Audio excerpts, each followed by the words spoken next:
Okay, guys, so we have finished up our Bill of Rights wrap and that discussion, but we're not really done with that for the year. We're going to keep talking about that and keep bringing that up. And when we see something about it in the news, you're going to have a chance to talk about it and see where it applies.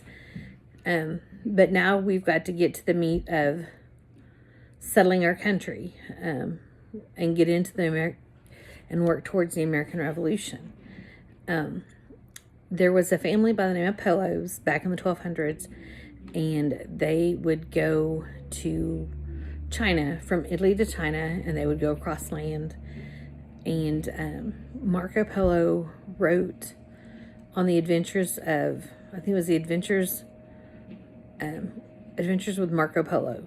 And he wrote this amazing book, but the stuff that he wrote about was so far-fetched. And he talked about black rocks that kept heat, which is coal. He talked about the spices and the silks and all the wonderful things that he saw in China. Because I believe in the 1200s when they even got Chinese fireworks going on. The only thing was that it was like a 3-year trip across land, and it was dangerous and deadly. And so he wrote his adventures, and some people had taken the books and they kind of laughed it off. Some people thought they were really interesting. And then, like in the 1400s, Vasco da Gama and Nunez both decided, they got the wild hair to get in a ship and visualize your world map with me. You're in Europe, between Europe and Africa, and you're going to come down around the side of Africa, and you're going to go drop down below Africa, the tip of Africa. One of them actually makes it around the tip of Africa, and like post-storm has a freak out and turns back around like, dude, you'd made it around the tip of Africa. And then the other guy said, we're going to do it. And he pushes through and he hits India, and they go on into China.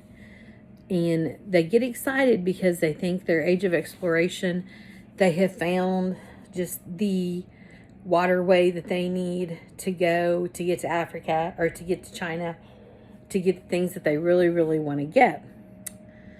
And in the late 1400s, Columbus starts scratching his head. Christopher Columbus starts scratching his head and saying, hey, the world's not flat, the world's round. And because the world is round, if we're sitting here and if we leave Europe and we head west and we keep heading west, because the world is round, we're going to circle the world and we're going to come in to China on this side. And he tried in Portugal to get support, and they said, dude, we've already got these two guys. We already got this guy that figured out a route to go to China going around the tip of Africa. And Columbus kept trying to say, it's shorter, it's faster, it's faster. And they wouldn't listen to him. So then Columbus goes to Spain. He gets favor with Queen Isabella. And she convinces her husband, for God, gold, and glory, that they are going to travel west, and they're going to find a water route. And they were gone, I want to say 3-4 months, and it had gotten kind of precarious. Columbus's crew was about to mutiny on him. He convinced them just a little bit further. He kind of started lying about the 411. For those that don't know, that's the information. And he, so he was getting really nervous himself. On October 12th, 1492, land was spotted. he was in what he thought was the country of India. So again, go back to that visual world map. We've just done our map quiz. Close your eyes. Find the Indian Ocean, India. They're convinced that the people that they encounter are from India because the coloring is there. However, they have discovered the Caribbean islands. They have discovered what Europe, what Africa, what the Eastern Hemisphere was not aware of, that there was this whole chunk of land. And think about North America and South America, and there's no waterway. Like they spent 1587, 1687, 1787, 1887, 400 years. And I think they were still kind of looking and hoping, people still kind of poked around thinking there was some, and they finally gave up. And in the 1950s, made a deal with Panama to build the Panama Canal. We build the canal, we get access. Everybody wins, Panama especially. So the only water route from the top of North America to the bottom of South America is the man-made Panama Canal. It's the only water route that gets you from the Atlantic Ocean to the Pacific Ocean. So, lots of men tried, spent their lives, dedicated their lives to this.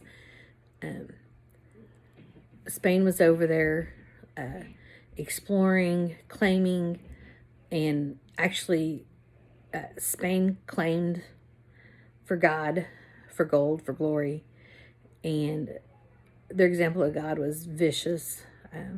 The Spaniards, they conquered. They took what they wanted. They conquered.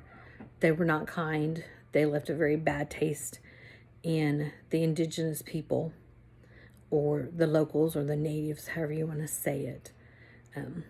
And so when other countries started coming in, they liked France. France came in. They did their fur trading, their trapping. They did the trading with the local natives, and they got out. They didn't build structures. They didn't build forts. They didn't build house. They might have built a house just mainly for their own safety, but they didn't build fences. They didn't set boundaries. They kind of were very simpatico, very sherry. The Spaniards just killed, and destroyed. And so that's kind of where we are right now in social studies.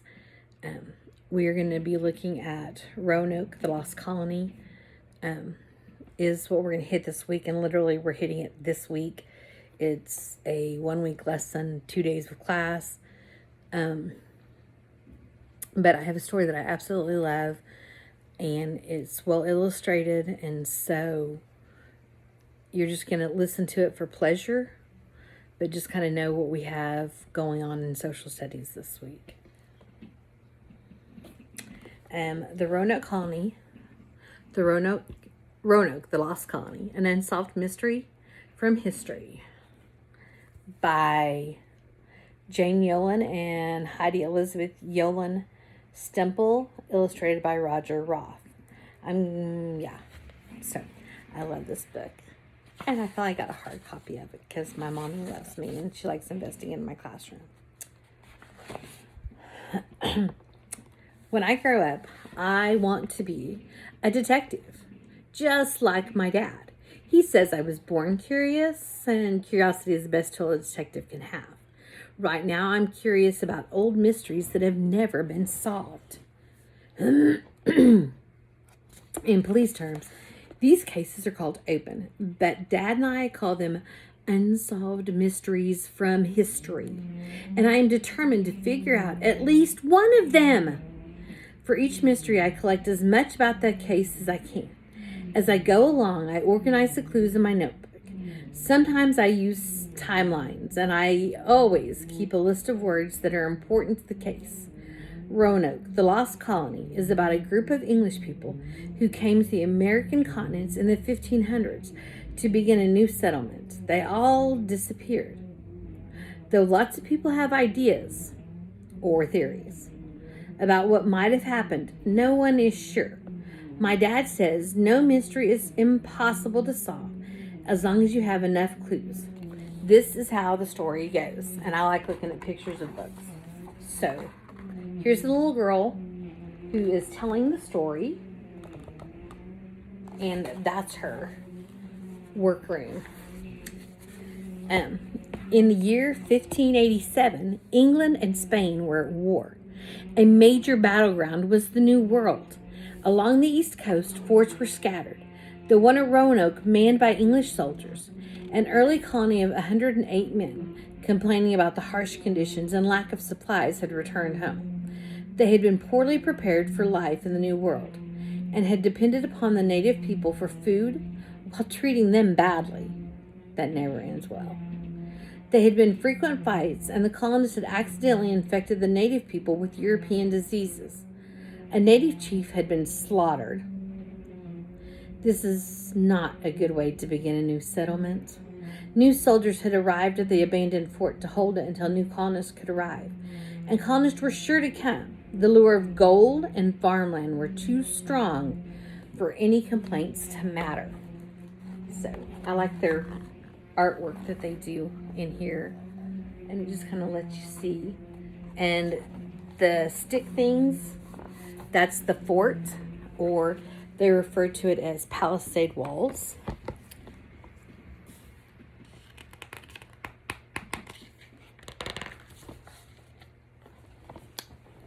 John White was a loyal Englishman and an artist. He was chosen to lead the colony by Sir Walter Raleigh, who had been given the charter to the land in Roanoke by the Queen. White may not have had leadership skills, but he'd already been to the New World. He had brought back paintings of the new plants, animals, people. The colonists were chosen by Raleigh and White to build the new community. There were more than 60 men, farmers, craftsmen, assistants. There were close to 20 women, including White's own pregnant daughter, to work in the fields and houses. There were almost a dozen children. Oh, okay. So this guy is John White, and then there's just the different craftsmen and different people that came in with him.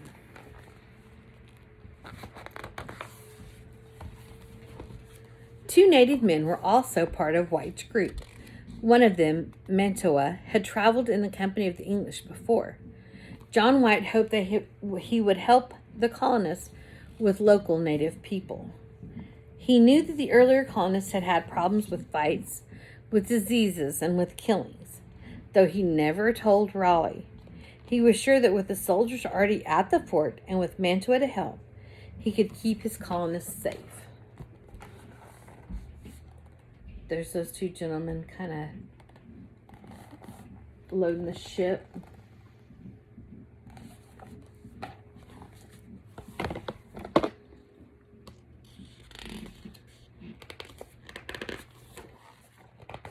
Okay. The colonists left Portsmouth on April 26, 1587. They planned to meet with the soldiers, then go to Chesapeake Bay, north of Roanoke, where the land was more fertile and the harbor was safer. They sailed in 3 boats, a flyboat, a pennant, and the flagship Leon. After a month and a half at sea, they reached the Americas at last, stopping first on several islands. At Santa Cruz, several colonists ate green fruit. Their lips and tongues swelled badly. A number of people drank from a pond that had water so evil they fell dreadfully ill. Some who washed their faces in the water had swollen eyes for 5 or 6 days after. They captured 6 huge tortoises for meat. So large, 16 men became exhausted, hauling them back to the ship. So we've got lots to look at. Those are the tortoises that they're talking about. You can see they're decent sized.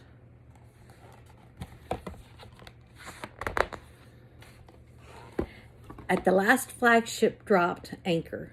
At last, the flagship dropped anchor outside Roanoke shallow harbor. White and 40 of his men planned to take the Pennants to shore, to meet with the soldiers, then continue on to Chesapeake, where they were going to stay. But the ship's pilot, Simon Fernandez, had other ideas. He refused to take the colonists any further and put them all ashore at Roanoke. When White and his men got to the fort ahead of the larger group of colonists, they found it razed. Great melon vines grew in what remained of the houses. Deer grazed there. All that was left of the soldiers was a single skeleton.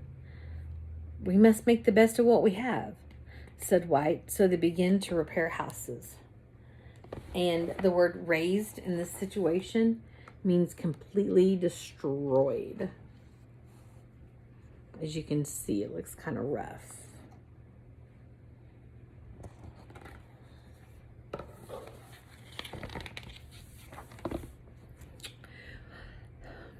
While work continued on the buildings, one man, George Howe, went fishing alone. Never a good idea in a new location. Stripping off all his clothes, he waded into water, trying to catch crabs with a small forked stick. When he did not return, the others searched for him. They found him dead, riddled with arrows. The colonists suspected Indians had killed him. White sent Mantua and 20 men to Croatan Island, where the nearest native people lived. They approached the village with drawn muskets, which frightened the peaceful Croatans, until they saw Mantua, who translated the story. 4 soldiers were in a boat fishing. 30 of our enemies from several other tribes surrounded the soldiers at the fort. Men on both sides were killed. The soldiers who were not hurt ran to the boat and rowed away. Don't blame them.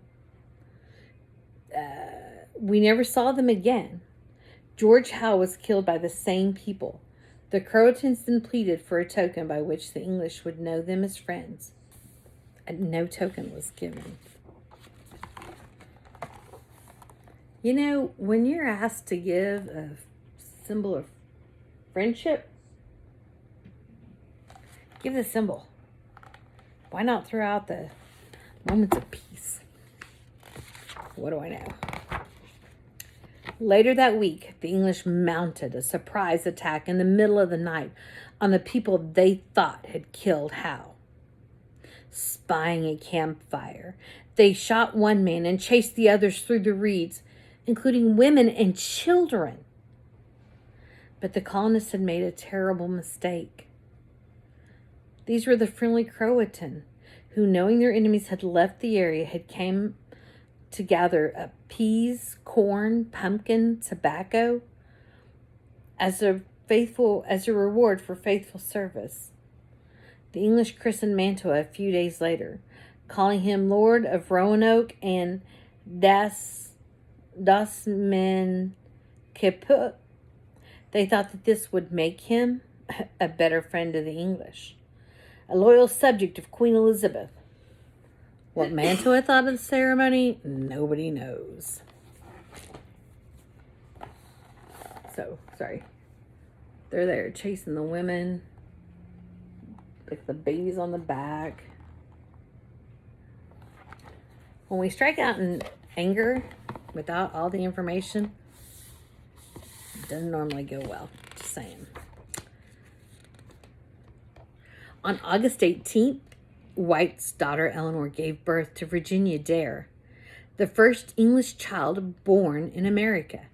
This was cause for great celebration. But summer was drawing to a close, and the colonists started to worry. They were quickly running out of supplies. No one knew they were on Roanoke Island. They were supposed to be in Chesapeake, 50 miles to the north. Should they move there? Should they send someone back to England to let Raleigh know of their plight? White was pressured to go. He hated leaving his daughter and new grandchild. Both colonists were convinced he was the best man for the job. So he buried his books, his notebooks, drawings, maps, and armor, and worked out a special code with the colonists.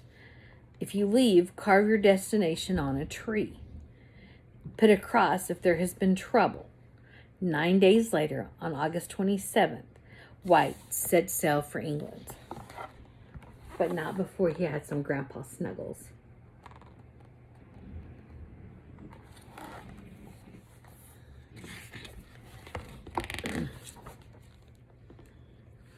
White left Roanoke in a storm, an awful crossing, desperate to get to England, desperate to round up supplies, desperate to return quickly to Roanoke colony.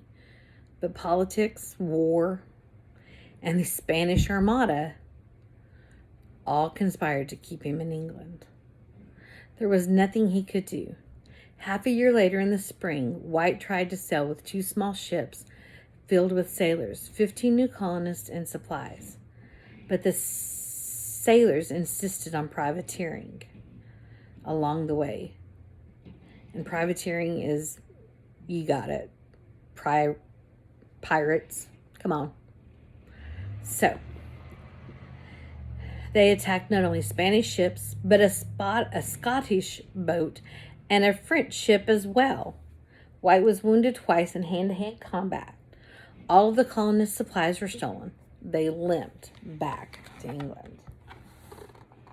So it had taken him a year and a half to get that much done. And they lost it all. Silly boys. It was March 20th, 1590, before Raleigh could gather enough money to send any other ships. 5 months later, having survived storms and more fights, the ships anchored at the tip of Croatan Island. They finally moved to the outer islands.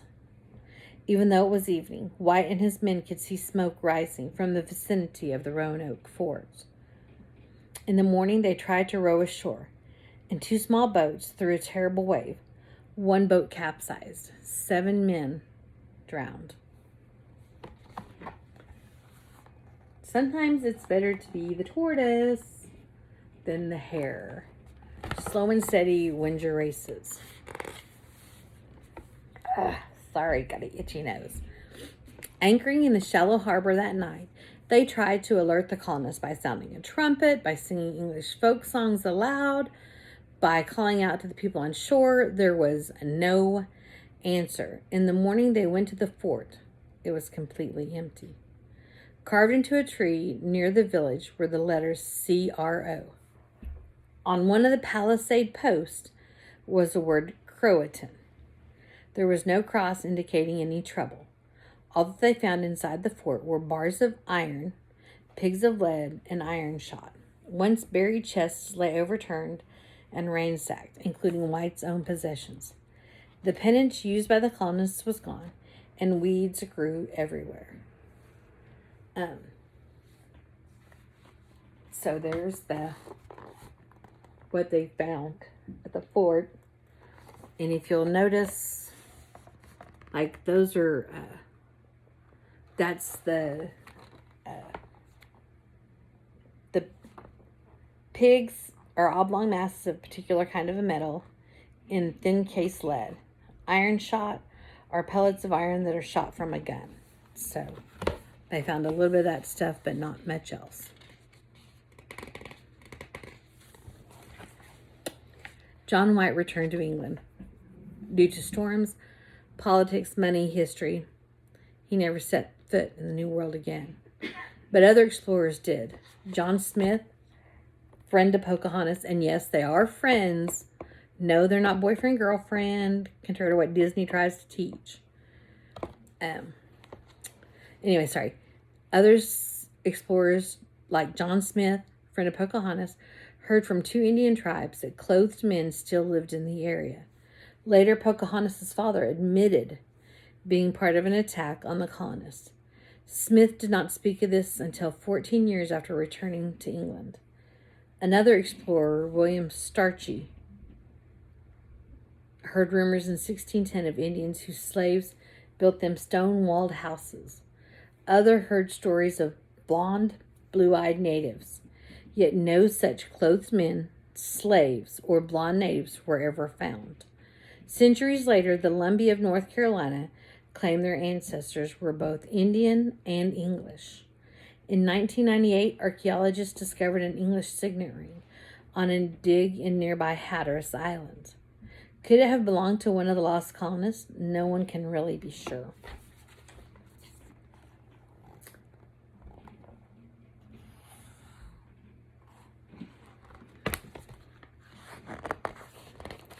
Okay, so what really happened to these people? There's basically 5 theories. The first theory says no survivors. That's pretty self-explanatory. Nobody survived. That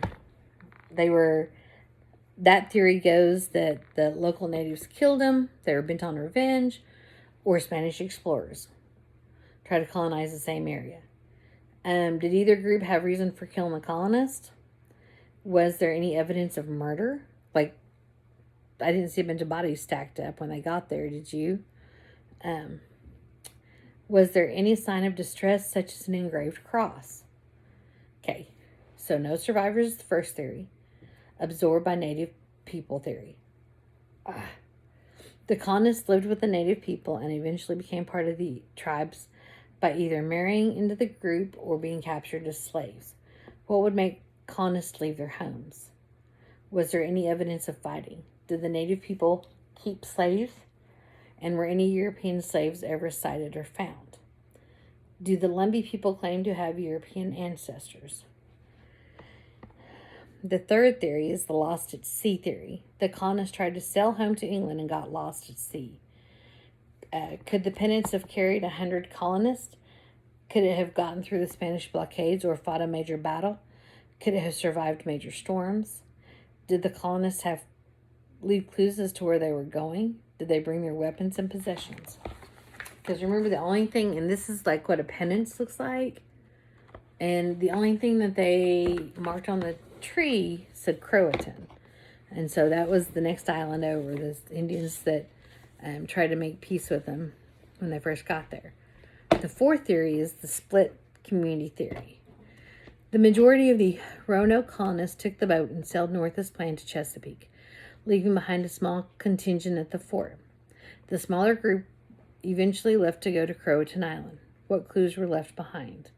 Were any of the colonists ever found at either Croatan Island or Chesapeake? What would have made them split up? And the fifth theory, the white doe theory. There's a legend that Virginia Dare was raised by the Croatan people. And when she refused to marry an old medicine man who loved her, he turned her into a white deer. Even today, people claim to see that mysterious white deer bounding through the North Carolina forest. Is there credible evidence of shape-shifting spells? Who would the local native people tell about? Why would the local native people tell stories about Virginia Dare? So the Virginia Dare stuff is coming out of native tribes.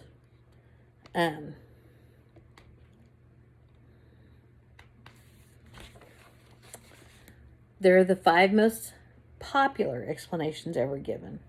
Are any of them right? Nobody knows for sure. Not the police, not the lawyers, not the reporters, not the historians, not even my dad. It is a mystery still waiting to be solved. It is, as my dad says, an open file. But I've got my own theory about what happened to the local colony of Roanoke. And maybe now you do too. Okay, so I just love the story, and I know there's a little bit of fun thrown in there, but I think that a lot of the stories from history have some fun that needs to be thrown in there. So I hope you enjoy the story, and I will chat with y'all later.